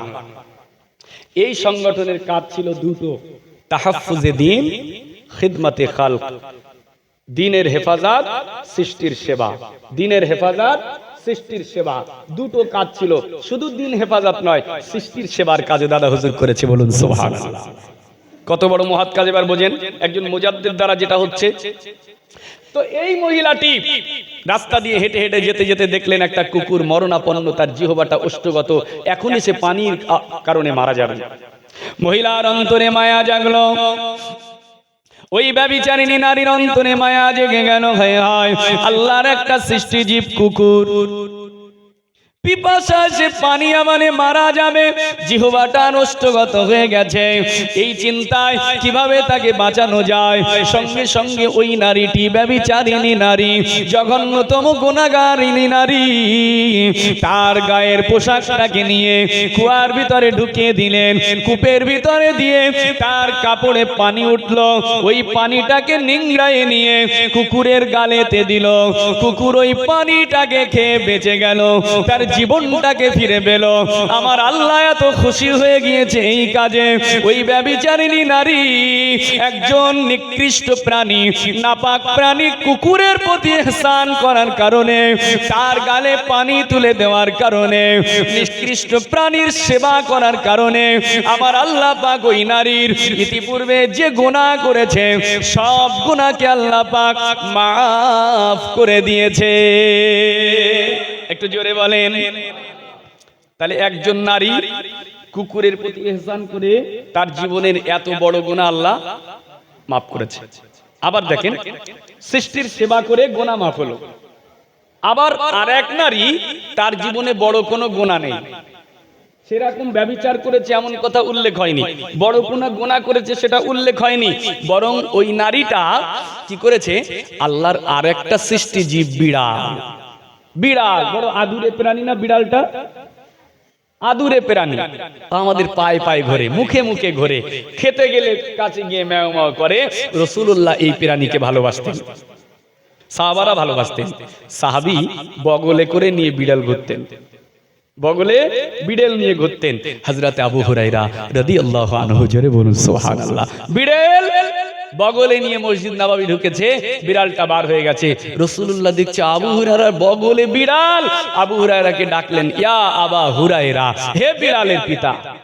নবী ডেকেছে বিড়ালের পিতা, সব সাহাবারা ডাকতে শুরু করেছে বিড়ালের পিতা। জোরে বলুন সুবহানাল্লাহ। 5353টি হাদিস বর্ণনা করেছে এই হযরত আবু হুরায়রা রাদিয়াল্লাহু আনহু। সবচেয়ে বেশি হাদিস, হাদিসের পাতা খুললেই তার হাদিস। আন আবি হুরায়রা, আন আবি হুরায়রা, আন আবি হুরায়রা রাদিয়াল্লাহু আনহু। সেই আবু হুরায়রা বিড়ালকে ভালোবাসতেন, সাহাবারা ভালোবাসতেন। এই আদুরে প্রাণী বিড়াল একজন নারী, হাদিসটি এসেছে সহিহ মুসলিম কিতাবুল বিররি ওয়াস সিলা বলে একটি অধ্যায় আছে। এই বিররি ওয়াস সিলা অধ্যায়ের ভিতরে হাদিসটি এসেছে। একজন নারী কি করলো, একটা বিড়ালকে ধরলো, বিড়ালকে নিয়ে খাঁচায় বন্দি করলো, খাঁচাতে রাখলো। ওই বিড়ালকে নির্দিষ্ট সময়ে খেতে দিল না, পানও করতে দিল না। হাদিসের ভাষা লা হিয়া আতআমাতহা ওয়ালা হিয়া সাকাতহা। নারীটি বিড়ালটাকে নির্দিষ্ট সময় খেতে খেতে দিল না, পানও করতে দিল না। এক পর্যায়ে ওই বিড়ালটা না খেতে পেয়ে, না পান করতে পেয়ে বিড়ালটি মারা গিয়েছে। এই নারীর আর কোনো অপরাধ নাই, বিড়ালটাকে বন্দি করেছে, বিড়ালটাকে না খেতে দিয়ে, না পান করতে দিয়ে তাকে মেরে ফেললো। এই কাজটা আল্লাহ পাকের কাছে এত অপছন্দ হলো, একজন সৃষ্টির সেবা করে তার গুনাহ মাফ হলো এক নারী, আর এই নারীর কোনো গুনাহ না থাকলেও এই বিড়ালকে কষ্ট দিয়ে মেরে দিয়েছে। আমার নবী জানিয়ে দেন ওই নারীটা যখনই মারা গিয়েছে, ফামাতাত ফাদাখালান নার, বিড়ালকে কষ্ট দিয়ে মেরেছে, তার কারণে ওই নারীটি মৃত্যুর পরেই আল্লাহ তাকে তার জাহান্নামের ভিতরে দাখিল করে দিয়েছে। তাহলে এক নারী সৃষ্টির সেবা করে, আল্লাহর এক প্রাণীর সেবা করে জান্নাতি হলো, গুনাহ মাফ হলো। আর এক নারী তার গুনাহ নেই, সে একটা সৃষ্টির প্রতি অন্যায় ব্যবহার করেছে, জাহান্নামে গেল। ভালো করে বুঝুন, তাহলে আল্লাহর সব সৃষ্টির সেরা হচ্ছে মানুষ, আগে চলে গিয়েছে অন্য সৃষ্টি, নিকৃষ্ট সৃষ্টি কুকুর, আরেকটা সৃষ্টি বিড়াল, তাদের প্রতি একজন ইহসান করে গুনাহ মাফ হলো, আরেকজন কষ্ট দিয়ে তার জাহান্নাম হলো। এবারে বলেন সৃষ্টির সেরা মানুষ, এই মানুষকে যদি কেউ ইহসান করে পুরস্কার বড় হবে না ছোট হবে? আমার কথা বুঝে আসছে না? সৃষ্টির সেরা মানুষ, এই মানুষের যদি কেউ সেবা করে পুরস্কার বড় না ছোট হবে? আবার এই সৃষ্টির প্রতি যদি কেউ জুলুম করে তার আযাবটা বড় হবে না ছোট হবে? বড় হবে না? বিবেক বলে দিচ্ছে। একটা হাদিস বলে দেবো, জেনে রাখবেন, যদি আপনি সৃষ্টির প্রতি সেবা করেন, সৃষ্টির পরিচর্যা করেন, আল্লাহ কতটা খুশি হয়ে যায়, আল্লাহ কতটা সন্তুষ্ট হয়ে যায়। জেনে রাখবেন আপনার এই পিছনে ভালো একটা রোড চলে গেছে, রোড চলে গেছে। আচ্ছা, এই পথে রাস্তার মাঝায় যদি একটা ডাব পড়ে থাকে, মানে খেয়ে ডাব পান করে ডাবের খোলাটা ফেলে রেখেছে, এটা রাস্তায় মানুষের বিপজ্জনক কিনা? বিপজ্জনক তো। রাস্তায় একটা কলার খোলা পড়ে আছে, সেটা বিপজ্জনক না? আমাদের ছেলেরা তো বাইক হাতে পেলেই ঘাই করে চালিয়ে দিল, যেখান গেল গেল। আচ্ছা, ওই বিরাট স্পিডে যদি ওই ডাবটার উপরে চাকাটা উঠে যায়, বিপদ হতে পারে, পড়ে যেতে পারে, কলার খোলাতে স্লিপ খেয়ে সে পড়তে পারে। আচ্ছা, যদি রাস্তায় এরকম কোনো জিনিস আমরা দেখি, আমাদের কর্তব্য কি হবে? ফেলে দিতে হবে না? এটা কি শুধু ভালো কাজ? এটা না, শুধু ভালো কাজ না, এটা হচ্ছে ঈমান। এটা ভালো কাজ না, এটা ঈমান। আল্লাহ রাসূল বলেছে ঈমানের ৭০টার বেশি শাখা প্রশাখা আছে। আল ঈমানু বিদউন ওয়া সাবউনা শু'বা, ঈমানের ৭০-এরও বেশি শাখা প্রশাখা আছে। তার মধ্যে সবচেয়ে শেষ শাখা যেটি, সবচেয়ে শেষ যে শাখাটা করলে ঈমান পরিপূর্ণ হয়ে যাবে, সেটা কি? আল্লাহ রাসূল বললেন, ওয়া আদনাহা ইমাতাতুল আযা আনিত তরিকি, রাস্তা থেকে কষ্টদায়ক বস্তুটাকে সরিয়ে দেওয়া, এটা হলো ঈমানের সবচেয়ে শেষ শাখা। ও ভাইজানেরা, অতএব কষ্টদায়ক বস্তু মানুষের সেবার জন্য যদি আপনি এই বস্তুটাকে সরিয়ে দেন, আপনি ঈমানটাকে পরিপূর্ণ করলেন, আর আল্লাহ পাক আপনার প্রতি খুশি হলো। তাহলে রাস্তার মাঝায় কিছু পড়ে থাকলে সেটা সরাতে হবে, এটা ভালো কাজ। কতটা ভালো কাজ শুনে রেখে দেন। হাদিস সাক্ষী দিয়েছে, সহিহুল মুসলিমের হাদিস, কিতাবুল বিররি ওয়াস সিলার ভিতরে এসেছে। আল্লাহ নবী জানিয়ে দিয়েছে, আল্লাহর রাসূল জানান, ইন্না শাজারাতান কানাত তুযিল মুসলিমিনা ফাজাআ রাজুলুন ফাকাতাহা ফাদাখালাল জান্নাহ। ও ভাইজানেরা, নবী আমার জানিয়ে দেন, রাস্তার মাঝখানে একটা গাছ ছিল, রাস্তার মাঝে একটা গাছ। আচ্ছা, রাস্তার মাঝায় যদি গাছ থাকে, রাস্তার মাঝায় যদি গাছ থাকে, পথচারীর কষ্ট হয় না? হয় না? আচ্ছা, এদিকে আমার দিকে দৃষ্টি আকর্ষণ করেন। রাস্তার মাঝায় গাছ থাকলে পথচারীর কষ্ট হয় না? কষ্ট হয়। কে এসছে? কেউ নেই? আচ্ছা, জলসা মাহফিলে নাকি, মানে রাজনীতি? আচ্ছা আচ্ছা, যাক, মাশাআল্লাহ, খুব ভালো জিনিস। আপনাদের সভাপতি সাহেব এসছে, বসতে দেন, তাজিম করে একটু বসতে দেন, সম্মান। উপরে আসবেন বাবাজি, উপরে আসবেন। আচ্ছা, ঠিক আছে, বসেন। তাহলে হাদিস কি বলছিলাম? রাস্তার মাঝে একটা গাছ ছিল, নবী বলছে এই গাছ থাকলে পথচারীর কষ্ট হয়।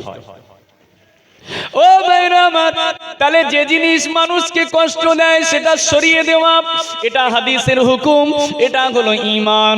আল্লাহ নবী জানিয়ে দিয়েছেন ইন্না শাজারাতান কানাত তুযিল মুসলিমিনা, রাস্তার মাঝখানে একটা গাছ ছিল, ওই গাছটা মুসলমানদের পথ চলতে কষ্ট দিত, মানুষকে পথ চলতে কষ্ট দিত।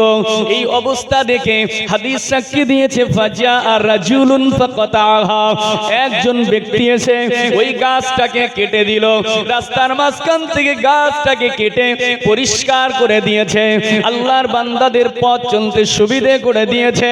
আল্লাহ নবী বলেন এই ব্যক্তিটা এই ভালো কাজ করার জন্য, মানুষের সেবার জন্য ওই গাছটাকে পরিষ্কার করে দেওয়ার কারণে আমার আল্লাহ তার প্রতি এত খুশি হয়ে গিয়েছে। ওই ব্যক্তি যেই মারা গেছে, ইন্তেকালের পরেই ফাদাখালাল জান্নাহ, আমার আল্লাহ তাকে তার দয়ার জান্নাতের ভিতরে দাখিল করে দিয়েছে। আরেকটু জোরে বলেন মুহাব্বতে দুরূদ শরীফ আল্লাহুম্মা সাল্লি আলা। পানি জানি জি আসলে ওটা নিয়ে ভাবছি, দেন একটু দেন মুহাব্বতে দুরূদ শরীফ আল্লাহুম্মা সাল্লি আলা।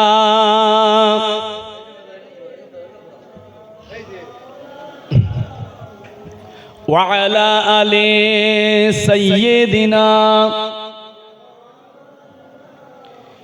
প্রিয় নবী এলো, আধার ঘুচে গেল, প্রিয় নবী এলো, আধার ঘুচে গেল, তাওহীদ বাণী মুখে নবীর হাতে কুরআন, তাওহীদ বাণী মুখে নবীর হাতে কুরআন।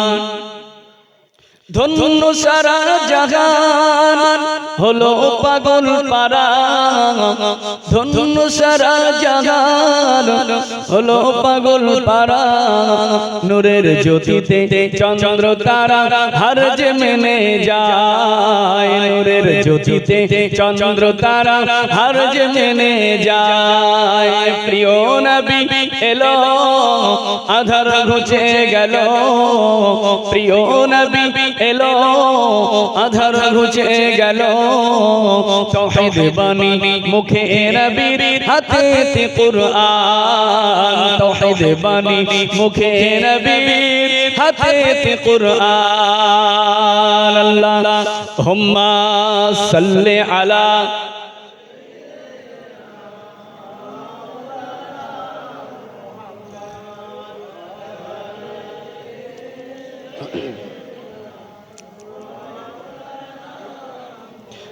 মাশাআল্লাহ মাশাআল্লাহ আমার ভাইরা, আল্লাহ আমাদের সকলকে দ্বীন ইসলামের জন্য কবুল করুন, বলুন আল্লাহুম্মা আমিন।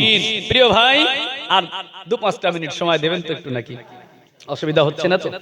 একটু তাকবীর দেন, দিন নারায়ে তাকবীর, আরো জোরে উচ্চ আওয়াজে নারায়ে তাকবীর, আরো জোরে নারায়ে তাকবীর। সিলসিলায়ে হক মুজাদ্দিদে জামান, সিলসিলায়ে হক মুজাদ্দিদে জামান जनाब हजरत पीरजादा रकीबुल आजिज साहिब किबला, जनाब हजरत मौलाना पीरजादा रकीबुल आजिज साहिब किबला, नारे ताकबीर। আমার ভাইরা, আমার মুরব্বিয়ানেরা, নওজওয়ান তরুণেরা, তাহলে আমি প্রথম যে আয়াতে কারিমা তেলাওয়াত করেছিলাম, হুকুম ছিল কটা? কটা? আলোচনা একটাও হয়েছে এখনো? আলোচনা এখনো হয়নি। কথা প্রসঙ্গে আলোচনার প্রারম্ভে ভূমিকা স্বরূপ প্রায় 2 ঘন্টা আমার সময় লেগে গেল। একটিও কথা কোরআন হাদিসের বাইরে বলেছি বলে মনে হয় না। আমি এটা করি না, এটা আমার বৈশিষ্ট্য নয়। যতক্ষণ কথা বলবো আমি চেষ্টা করি অন্তত পক্ষে যেটা বললে মানুষের লাভ হবে, মানুষের দুনিয়া আখিরাতের কল্যাণ হবে, সেই রকম দুটো কথা বলার চেষ্টা করি। আসুন ভাইজান একটু খাওয়া দাওয়া করছে, রেস্টে আছেন, সেই জন্যে সংক্ষেপে আমি 8 হুকুম থেকে দেখি দুটো একটা বলতে পারি কিনা, সংক্ষেপে কথায় কথায়। আসুন তাহলে 8 হুকুমের প্রথম হুকুম কি ছিল বলেন দেখি? কটা? প্রথমটা যে হুকুম ছিল মনে রাখবেন, আজকে এই শেষ বেলা সবক দিয়ে যাব, এই 8টা বিষয় মনে রাখবেন যে আল্লাহ এই এই হুকুম দিয়েছে এই আয়াতের ভিতরে। আয়াত নাম্বার কত ছিল? সূরা বাকারার 83 নম্বর আয়াত। এই আয়াতে হুকুম দিয়েছে আল্লাহ 8টা। এই 8টা হুকুম বাংলায় মনে রাখতে পারলেই আপনি কোরআনের একটা আয়াতের ইলম শিখে ফেললেন, একটা ইলম আপনার হয়ে গেল। তাহলে 8 হুকুমের প্রথম হুকুম হচ্ছে লা তা'বুদুনা ইল্লাল্লাহ, আল্লাহ ছাড়া আর কারো ইবাদত করবে না। তাহলে ইবাদত হবে শুধুমাত্র আল্লাহ, কেবলমাত্র আল্লাহ, আর কারো নাই। তাহলে ইবাদতের উদ্দেশ্য, ইবাদতের মাকসাদ, ইবাদতের জন্য সন্তুষ্টি অর্জনের লক্ষ্য হবে শুধুমাত্র আল্লাহকে, আর কারো নয়। তাহলে আল্লাহ বলছে আল্লাহ ছাড়া আর কারো ইবাদত হবে না। এখন আচ্ছা বলেন, আজকে এই গ্রামটা কাটাখালী গ্রাম, এই কাটাখালী গ্রামে মাশাআল্লাহ আপনাদের যথেষ্ট উদ্দীপনার সঙ্গে এই মাহফিলটা হচ্ছে, অনেক আঞ্জাম হয়েছে। ওলামা হাজরাতরা, এই এলাকার ইমাম সাহেবরা, তাদের মধ্যে যথেষ্ট ইসবিহাটাকে দেখলাম, তারা একটা ইউনিটি তৈরি করার চেষ্টা করেছে। প্রিয় ভাইরা, তো এই সুন্দর মাহফিলের উদ্দেশ্যে আপনাদের গ্রামে প্রত্যেকের বাড়িতে আত্মীয় স্বজন এসেছে তো নাকি? আসেনি? এসেছে। আচ্ছা বলেন, কারো বেই এসেছে, কারো শালা এসেছে, কারো ভাইরা ভাই এসেছে, কারো জামাই এসেছে, কোনো না কোনো কুটুম বাড়িতে এসেছে। এখন বলেন, আজকে আপনি এই গ্রামের মানুষ, আপনি 5 ওয়াক্ত নামাজি, 5 ওয়াক্ত নামাজ পড়েন, আর আপনার যে বেইটা এসেছে উনি হচ্ছে আপনার বৌমার আব্বা বেই, উনি জামার বাড়িতে এসেছে। উনি চিন্তা করছে আপনি 5 ওয়াক্ত নামাজি, আজকেও এশার নামাজ পড়ে এসে বসেছেন, আবার জলসা শেষে ফজরের নামাজ পড়বেন আজকে। আপনার বেই বাড়ি এসে চিন্তা করছে আমি তো বেনামাজি, উনি বেনামাজি, নামাজ পড়েন না। উনি চিন্তা করছে যে আমার বেই, যার ঘরে আমার মেয়ে আছে, সেই বেই 5 ওয়াক্ত নামাজি, ফজরের নামাজে যাবে, আমি যদি ফজরের নামাজে না যাই, কেমন একটা মান সম্মানের ব্যাপার। বেই বলবে আমি বেনামাজির ঘরের মেয়ে এনেছি।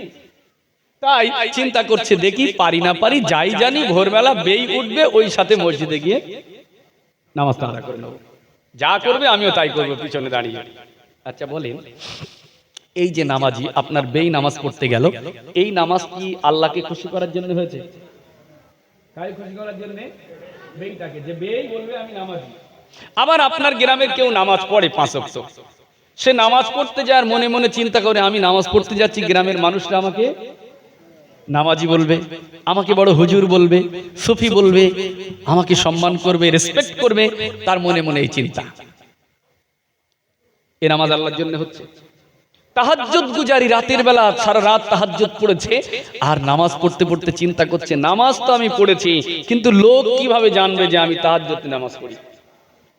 মানুষ কি করে জানবে যে আমি তাহাজ্জুদ পড়ি?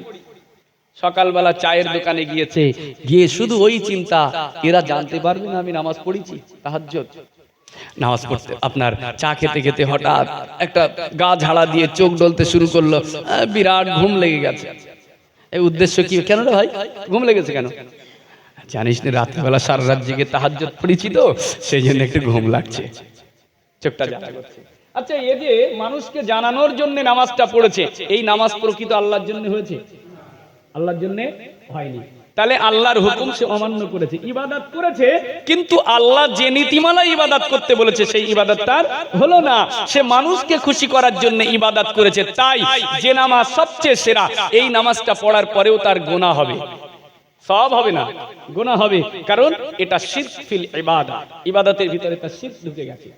শিরক ফিল ইবাদা, ইবাদতের ভিতরে সে শিরক ঢুকিয়ে ফেললো, সেই জন্য সওয়াবের থেকে তার গুনাহ হয়ে যাবে। তাই আল্লাহ বলছে ইবাদত করতে হবে শুধু আল্লাহর, শুধু নামাজ পড়লে হবে না। আগে মনটাকে ঠিক করো যে আমার ইবাদতটা হবে কার জন্য? শুধু আল্লাহকে খুশি করার জন্য। যদি না হয় তাহলে প্রকৃত নামাজ হবে না, ওটা বরং এই নামাজ পড়ে গুনাহ হবে, বড় গুনাহ, সবচেয়ে বড় গুনাহ শিরকের গুনাহ। শিরক থেকে আমাদের দূরে চলতে হবে। কোরআন মাজিদে একটি সূরা আছে সূরাতুল লুকমান, শুনেছি না? সূরাতুল লুকমান, এটা কার নামে? একটা মানুষের নামে সূরা। আমাদের গ্রামে, এই কাটাখালী গ্রামে লোকমান নাম থাকতে পারে, কিন্তু যে লোকমানের নামে আল্লাহ সূরা দিয়েছে ওই লোকমানটা কাটাখালী গ্রামের লোকমান নয়। উনি এমন একজন ব্যক্তিত্ব ছিলেন, দুইজন মুফাসসির তার ব্যাপারে বলেছেন যে তিনি ছিলেন একজন আল্লাহর নবী, কিন্তু আর সব মুফাসসির বলেছেন তিনি নবী ছিলেন না, তিনি আল্লাহর একজন ওলি ছিলেন। আল্লাহ তাকে প্রবল জ্ঞানের অধিকারী করেছিলেন। জোরে বলুন সুবহানাল্লাহ। এই মানুষটা তার ইন্তেকালের সময় তার ছেলেদেরকে কিছু নসিহত করেছিল, আল্লাহ এই নসিহতটাকে এত ভালোবেসেছিলেন যে ওই নসিহতটাকে আল্লাহ কোরআন শরীফে নাজিল করে দিয়েছে। জোরে বলুন সুবহানাল্লাহ। ছেলেদেরকে কিছু নসিহত করেছিলেন, তার মধ্যে একটা নসিহত হযরত লুকমান আলাইহিস সালাম ছেলেদেরকে ডেকে ডেকে বলেছিলেন, ইয়া বুনাইয়া লা তুশরিক বিল্লাহি ইন্নাশ শিরকা লাযুলমুন আযীম। হে ছেলেরা, হে আমার কলিজার টুকরা ছেলেরা, আল্লাহর সাথে শিরক করবি না, কোনো অবস্থাতে শিরক করবি না। নিশ্চয়ই শিরক হলো সবচেয়ে বড় গুনাহ, শিরক হলো সবচেয়ে বড় পাপ। অতএব শিরক আমরা করব না, ছোট শিরক করব না, বড় শিরকও করব না। নামাজের ভিতরে ইবাদতেও শিরক জড়াবো না। আল্লাহ আমাদেরকে হেফাজত করুন। শিরকের আলোচনা সংক্ষেপ করলাম প্রিয় ভাই। দ্বিতীয় আল্লাহর হুকুম ছিল লম্বা আলোচনা থেকে কেটে কেটে ছোট্ট ছোট্ট করে বলে আমার ভাইরা। দ্বিতীয় হলো আল্লাহ পাক জানিয়ে দিলেন ওয়াবিল ওয়ালিদাইনি ইহসানা। ও বান্দারে, তোমরা তোমাদের আব্বা মা, জনম দুঃখিনী গর্ভধারণী পিতা, আপনার জন্মদাতা পিতা আর গর্ভধারণী মা, এই আব্বা মায়ের সাথে ভালো ব্যবহার করবে, উত্তম মাধুর্যপূর্ণ ব্যবহার করবে। আব্বা মাকে কষ্ট দেবে না, আব্বা মায়ের উপরে চোখ রাঙাবে না। ও ভাইজানেরা, আজকে আপনি নামাজ পড়লেন, এই গ্রামের যুবকেরা নামাজ পড়ে, আবার আজকের এত টাকা খরচ করে মাসাতি ঘাড় কাল কষ্ট করে গ্রামে বেরিয়ে বেরিয়ে কালেকশন করে এত সুন্দর মাহফিলকে সাজিয়েছে। এই পর্যন্ত শেষ নয়। ও ছেলেরা, ও যুবকেরা, এটা করে যে জান্নাতে চলে যাবে সহজ ব্যাপার নয়। তবে হ্যাঁ যাবেন, তবে হ্যাঁ যাবেন, আপনার জন্য মৌলিক কিছু কাজ করতে হবে। প্রিয় ভাই শুনে রাখেন, আপনি নামাজ পড়লেন, রোজা করলেন, হজ করলেন, যাকাত দিলেন, দান খয়রাত করলেন, কিন্তু আব্বা মাকে যদি আপনি অখুশি করেন, আব্বা মা যদি আপনার প্রতি অসন্তুষ্ট হয়ে যায়, না না না, জান্নাত খুঁজে পাবেন না, জান্নাত খুঁজে পাবেন না। আমি কোরআনের অনেক আয়াতের ভিতরে আল্লাহ পাক মা বাপের কি শান দিয়েছে সে ব্যাপারে আলোচনা অনেক আমি জানি, করব না। কোরআন মাজিদ সূরা লুকমানে আল্লাহ বলে দিয়েছে ওয়াসাইনাল ইনসানা বিওয়ালিদাইহি হামালাতুহু উম্মুহু ওয়াহানান আলা ওয়াহানিন ওয়া ফিসালুহু ফি আমাইন। আসছে মাশাআল্লাহ।